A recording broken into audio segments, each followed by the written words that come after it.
اللہ تعالیٰ 15ویں پارے کی ابتدا میں ہی فرما رہا ہے سبحان الذی اسری بعبدہ لیلا من المسجد الحرام الی المسجد الاقصی الذی بارکنا حولہ لنریہ من آیاتنا انہ هو السمیع البصیر۔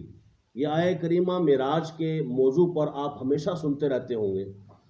اور اللہ تبارک و تعالیٰ نے معراج کے سلسلہ میں یہ ارشاد فرمایا کہ پاک ہے وہ ذات، کون وہ؟ اللہ، بولیے کون؟ اللہ پاک ہے۔ یہ لفظ کہنے کی ضرورت کیوں پڑی کہ وہ پاک ہے؟ اس لیے کہ کتنے لوگ قیامت تک آنے والے کہیں گے کہ یہ بات ہمیں سمجھ نہیں آئی کہ رسول آنے واحد میں قلیلاً کا لفظ آیا ہے کہ رات کو نہیں، پوری رات نہیں لگی، رات کے تھوڑے سے حصے میں، یہ تھوڑا سا حصہ 1 سیکنڈ بھی ہوتا ہے، تو تھوڑے سے حصے میں مسجد حرام سے مسجد اقصی گئے، پہلے آسمان، دوسرا، 7واں سدرۃ المنتہا، نبیوں سے ملاقاتیں، فرشتوں سے ملاقاتیں، جنت کے نظارے، جہنم کو دیکھا، ملاقاتیں کی، رب سے شرف ملاقات ہوا، پھر تحفے تحائف بھی تقسیم ہوئے، نماز کی صورت میں تحفے ملے، پھر حضور واپس آئے اتنے دور سے، اور ابھی کنڈی ہل رہی تھی، بستر گرم تھا، وضو کا پانی اسی طرح جاری تھا،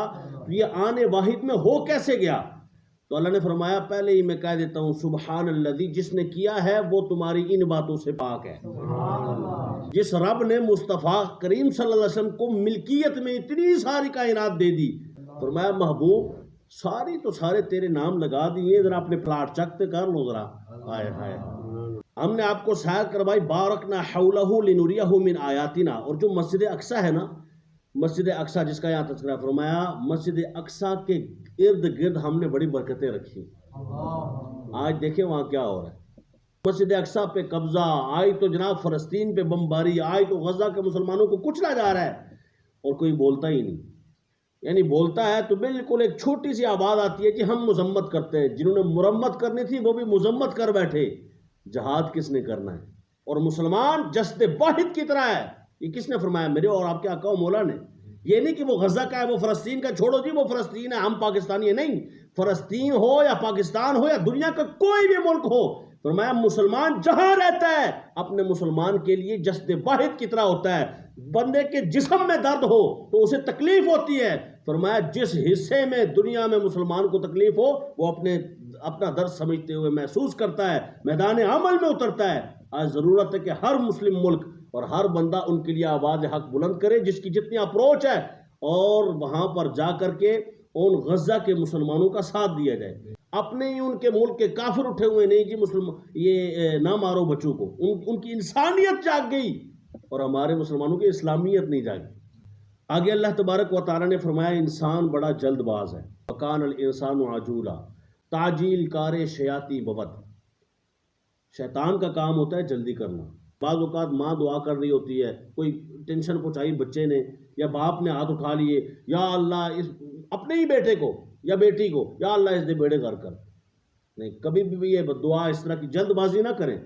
کیوں کہ جب اللہ تعالیٰ نے پھر قبول کر لی تو پھر کیا کریں گے آپ؟ ہاتھ پہ ہاتھ رکھ کے تو رو رہے ہوں گے۔ اس لیے کہ اللہ تعالیٰ سنتا ہے نا، تو کوئی وقت ہوتا ہے ایسا جو قبولیت کا ہوتا ہے۔ اس لیے میں اکثر اپنے دوستوں کو جو اس طرح کے باتیں کرتے ہیں تو میں ان کو کہتا ہوں یار خدا کے لیے، تم کہتے ہو ہم نے شادی کرنی ہے، کر لو، دوسری کر لو، تیسری کر لو، چوتھی کر لو، تمہیں اجازت ہے، لیکن طلاق نہ دینا پہلے، یہ جرم نہ کرنا، یہ ظلم نہ کرنا، ورنہ مارے جاؤ گے، تمہارے بچے رول جائیں گے، تم خود بھی رولو گے، اس دنیا میں بھی اور اس جہان میں بھی۔ اس لیے طلاق ایسا جائز کام تو ہے، جائز کام، لیکن جائز کاموں میں بھی اللہ کو سب سے زیادہ ناپسند ہے۔ نہ مرد کو جلد بازی کرنی چاہیے، نہ عورت کو جلد بازی کرنی چاہیے۔ فلا تقل لهما اف ولا تنهرهما وقل لهما قولا کریما۔ ایک ایک لفظ اس کا قابل غور ہے۔ فرمایا ماں باپ جب بوڑھے ہو جائیں، بڑھاپے کی عمر کو پہنچ جائیں تو کیا کرنا ہے؟ فرمایا اف بھی نہیں کہنا ان کو، اف نہیں کرنی، کیا کرنا ہے؟ دعا، رب ارحمہما۔ اب دیکھیے دعا اللہ تعالیٰ سکھا رہا ہے، دعا کیا کرنی ہے؟ رب ارحمہما کما ربیانی صغیرا۔ یا اللہ جس طرح انہوں نے بچپن میں ہمارے اوپر رحم کیا تھا نا، تو آج ان کے اوپر رحم فرما دے۔ آگے ساتھ فرمایا جس چیز کا علم نہ ہو اس میں نہ پڑھو۔ بچوں کو تو علم نہیں ہوتا نا کہ باپ کیا کر رہا ہے، لیکن وہ بیچ میں ٹانگ اڑائیں گے، اور نہیں جی ابا تو سب پرانے ذہن دے لو وہ دسو ٹھیک ہے میں ذرا پڑھا لکھا ہوں پڑھایا لکھا ہے تینوں ایسے ہی ہے یہ جس نے انگلی تھام تھام کے تجھے پڑھایا آج اسی کو کہہ رہے نہیں جی آپ پرانے زمانے کے امی جان آپ پرانے زمانے کے جو مجھے پتا ہے وہ آپ کو کیا معلوم آج تھوڑا سا قد کیا لمبا ہوا کہ باپ کے آگے ہی بات ہی کرنا شروع ہو گیا تھوڑا سا قد لمبا ہو گیا نا اسی طرح بچی کا مسئلہ بھی ہے اللہ تعالی ہماری اولاد کو فرما بردار بنائے پھر آگے چل کے فرمایا یوم ندعو کل اناس بامامہم کل قیامت والا دن ہوگا اور اللہ تعالیٰ ہر بندے کو اپنے امام کے ساتھ بلائے گا پھر آگے چل کے فرمایا وَنُنَزِّلُ مِنَ الْقُرْآنِ مَا هُوَ شِفَاءٌ وَرَحْمَةٌ لِّلْمُؤْمِنِينَ وَلَا يَزِيدُ الظَّالِمِينَ إِلَّا خَسَارًا کہ قرآن پاک میں شفا ہے اللہ تعالیٰ فرماتا ہے ہم نے قرآن میں کیا اتارا دو اعتبار سے شفا ہے یعنی بندہ اگر قرآن پاک پڑھ کے شف شف کرے تو تب بھی ٹھیک ہے لیکن شرط یہ ہے کہ قرآن پڑھے قرآن پڑھ کر دم کرے تب بھی ٹھیک ہے فرمایا یہ شفا دینے والا ہے اور یہی نہیں ہے کہ تعویذ بنا کے گول کے پی لیا جائے یا دم کر لیا جائے یہ شفا اس طرح بھی ہے اس کو پڑھ کر عمل کیا جائے یہ کہتا ہے نماز پڑھو نماز پڑھ جائے ماں باپ کا ادب کرو وہ کیا جائے اخلاق حسنہ تو وہ اختیار کیے جائے پھر آگے فرمایا کافروں نے کہا کہ ہم اس وقت تک ایمان نہیں لائیں گے کہ جب تک تم زمین سے چشمہ نہ بہا دو کئی لوگ کہہ رہے ہوتے نا وہ کوئی ولی شلی نہیں کچھ بھی نہیں ہوتا وہ اس وقت بھی کہتے تھے کوئی نبی شبی نہیں جی اگر اللہ ہے تو پھر کوئی بہا کے دسو ایسا نہیں ہے اللہ تعالیٰ نے پتہ کیا فرمایا محبوب ان سے فرما قل سبحان ربی اللہ تعالیٰ کی ذات بڑی پاک ہے حل کنت الا بشرا رسولا یہ تو شعبدہ بازی تم پوچھ رہے ہو کہ جو لوگ اس طرح کی وارداتیں ڈالتے ہیں جادو وغیرہ کر کے تم مجھ سے جادو کرانا چاہتے ہو کہ کوئی ایسی نہر جاری کر دیں کوئی یوں کر دیں وہ کر دیں دین شعبدہ بازیوں کا نام نہیں بلکہ الا بشرا رسولا میں تو وہ آدمی ہوں جسے رب نے رسول بنا کر بھیجا ہے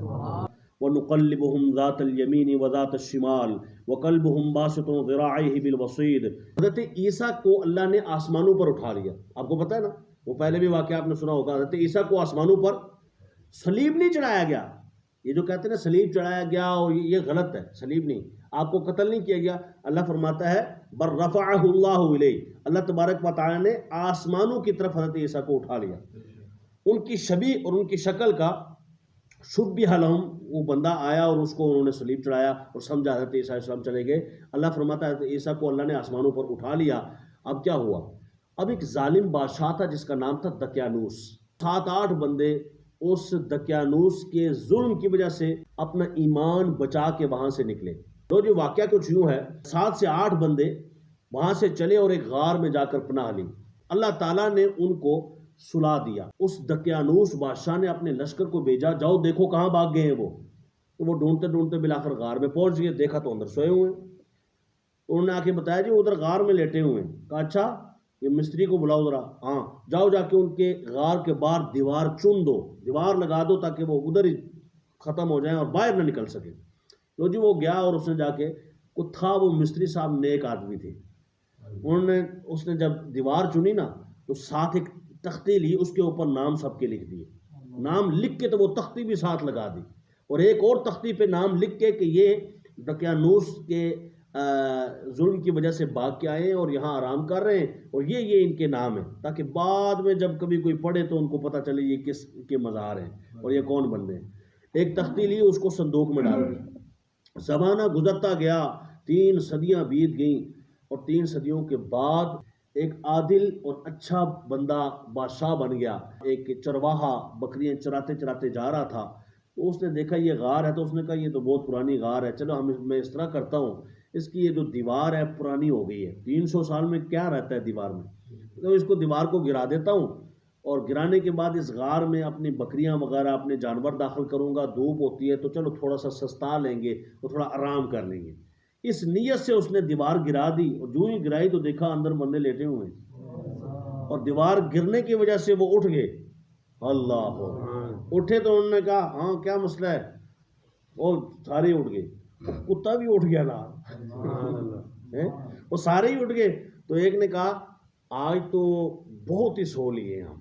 دیکھو قرآن ہے آج تو بہت ہی ڈاڈی سونی نیند آئی آج مزہ ہی آ گیا آج تو لگتا ہے کہ ایک تہاڑا یا 1.5 تہاڑا ہو گیا ہے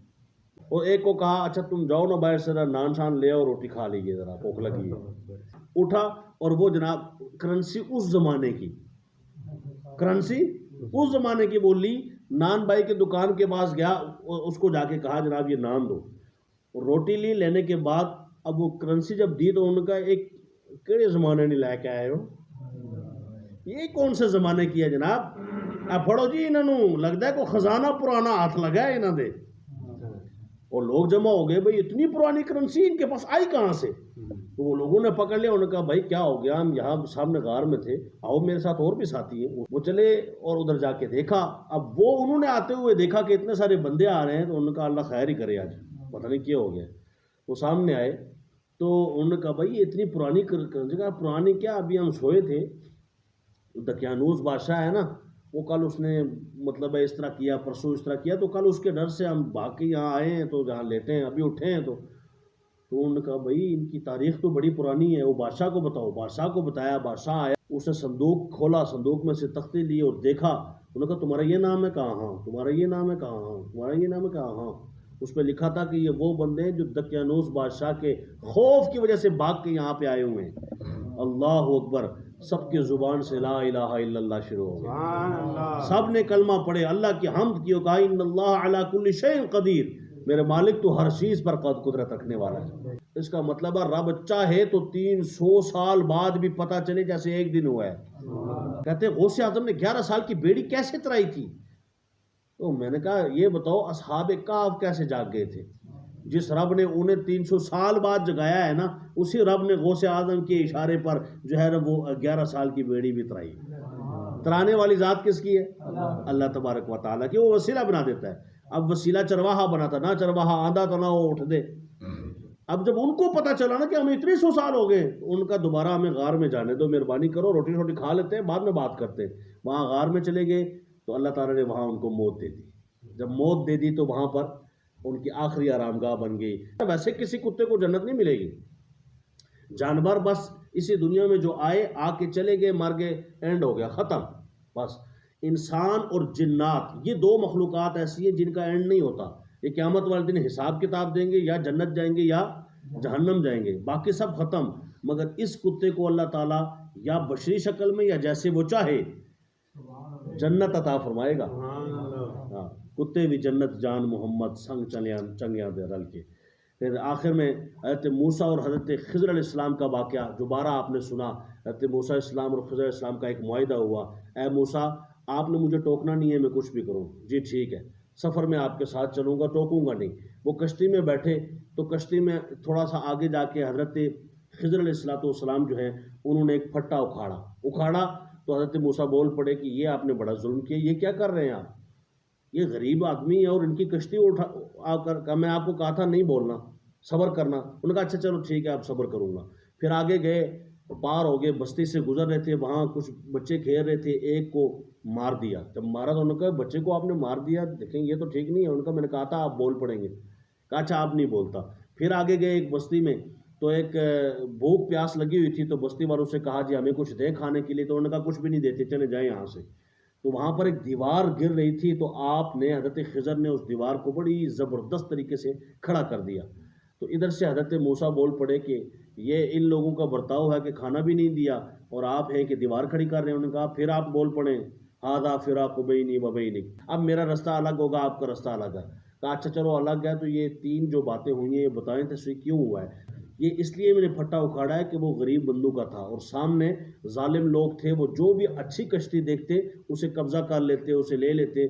تو اگر وہ سامنے جاتا تو یہ کشتی چھین لیتے۔ تو میں نے تھوڑا سا ان کا عیب لگا دیا کہ وہ عیب لگی ہوئی کشتی کو چھیڑتے ہی نہیں ہیں۔ اچھا تو میں نے بھلا کیا ہے، ان کا نقصان نہیں کیا۔ پھر آگے آپ نے یہ کیوں کیا؟ کہا جی وہ لڑکا اس کے ماتھے پہ لکھا تھا یہ کافر ہے، بڑا ہو کر ماں باپ کے لیے، معاشرے کے لیے نقصان دہ ثابت ہوگا، تو اس لیے میں نے اس کو کر دیا اللہ کے حکم سے۔ پھر آگے گیا فرمایا کہ یہ جو میں نے دیوار کھڑی کی یہ 2 یتیموں کی دیوار ہے، 2 یتیموں کا خزانہ اس کے نیچے ہے، اور اللہ تعالیٰ نے اس خزانے کو اس طرح محفوظ کروایا ان کے والدین سے کہ جب یہ بچے بڑے ہو جائیں گے تو اللہ تعالیٰ خود ہی ان کو بتا دے گا اور یہ یتیم اپنا یہاں سے خزانہ نکال دیں گے۔ اور ایک وجہ فرمائے وہ کانا ابوہما صالحا، فرمایا اس لیے بھی اس خزانے کو محفوظ رکھنا ہے، ان کا باپ بڑا نیک آدمی تھا۔